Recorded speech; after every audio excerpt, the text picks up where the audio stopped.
Hi, mga marikoy, today is January 10, New Year 2026. Ito po ang inyong parikoy, Regiment Banjo, na kumikilala sa kadakilaan ng lahing Pilipino.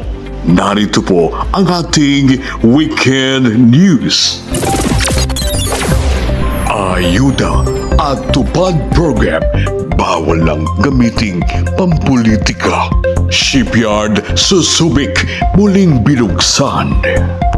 VAT reduction sa 10% isinusulong ni Senator Erwin Tulfo. Issue ng West Philippine Sea.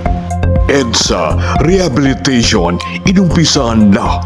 Ecstasy drugs nasabat sa Clark, Pampanga.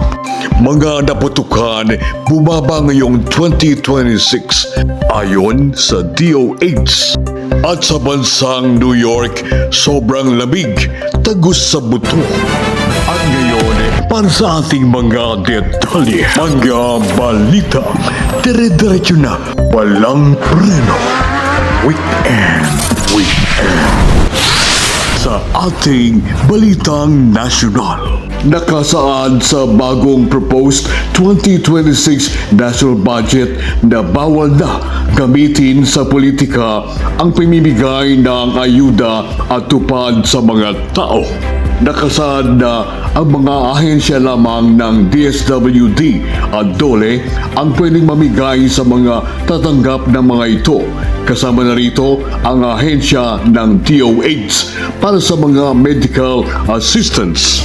Ito ay malinaw na hindi na pwedeng lumahok at magkaroon ng partisipasyon ang mga politiko.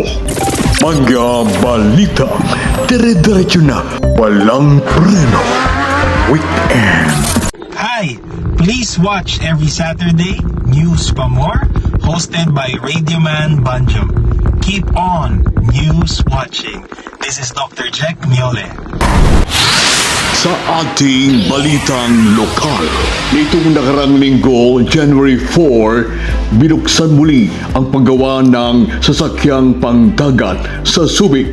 Naging palauhing pangdangal si PBBM sa nasabing okasyon. Ang shipyard ay gumagawa ng mga barko pang-lokal at international. Ito'y malaking tulong sa sektor ng ating manggagawa na makapagtrabaho sa kumpanya ng mga Koreano.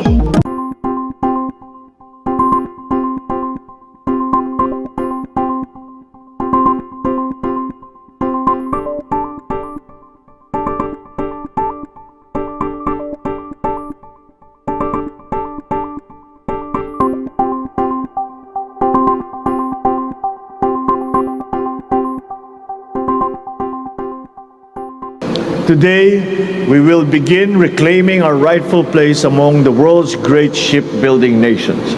I am excited to see where this endeavor will take us. Together, let us show the world that Filipinos have the skills, the vision to navigate the uncertain waters of an ever-changing world. Good luck to you all, and thank you to Hyundai. Congratulations. News Pa More.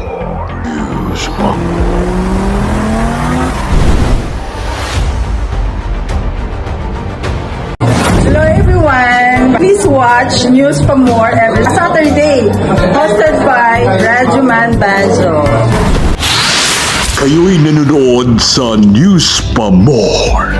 Sa ating balitang nasyonal, isinusulong ni Senator Erwin Tulfo na ibaba ang 12% VAT sa 10%. Ayon sa senador, isa ang Pilipinas ang may pinakamataas na buwis sa Southeast Asia. Ito ang dahilan at nahirapan ang mga low at middle taxpayers. Ang panukala ay kanyang na-file noong November 2025 at nakabinbin pa rin sa Senado.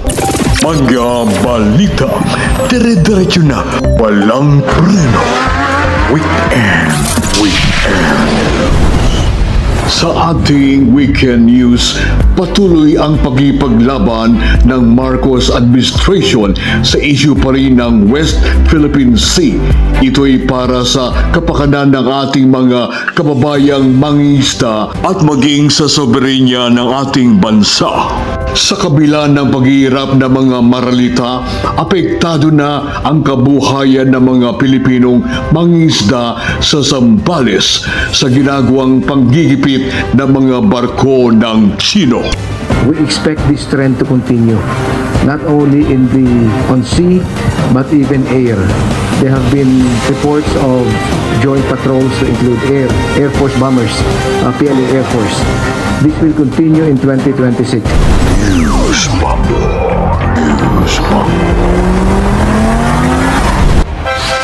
Sa ating balitang lokal, inumpisahan na ang EDSA rehabilitation nitong January 5, araw ng Lunes.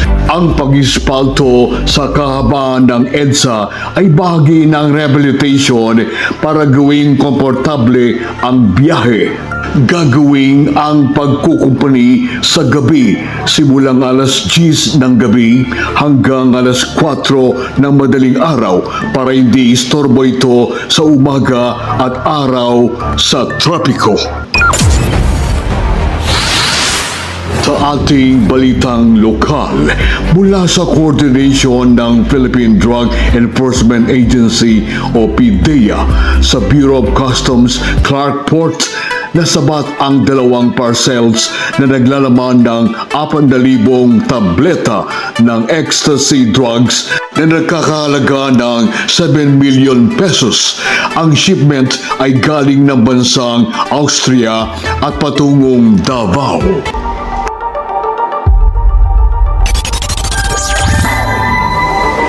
News Bubble.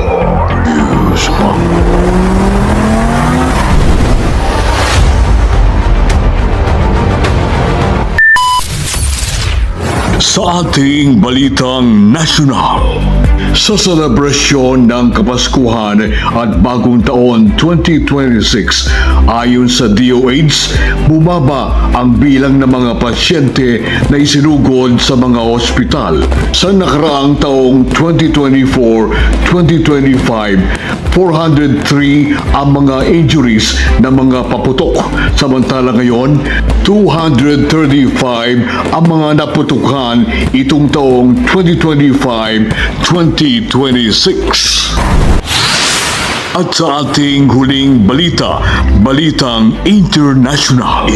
Nitong bagong taon, sa tindi ng lamig sa northeast ng New York, tagos sa buto ang naranasan ng mga Amerikano sa tindi ng snow sa nasabing bansa. Sa sukat na 27 inches ang kapal ng yelo at marami ang mga stranded na mga sasakyan dahil sa sitwasyon ng klima. Marami mga hindi naging komportable sa sobrang lamig nitong Christmas season.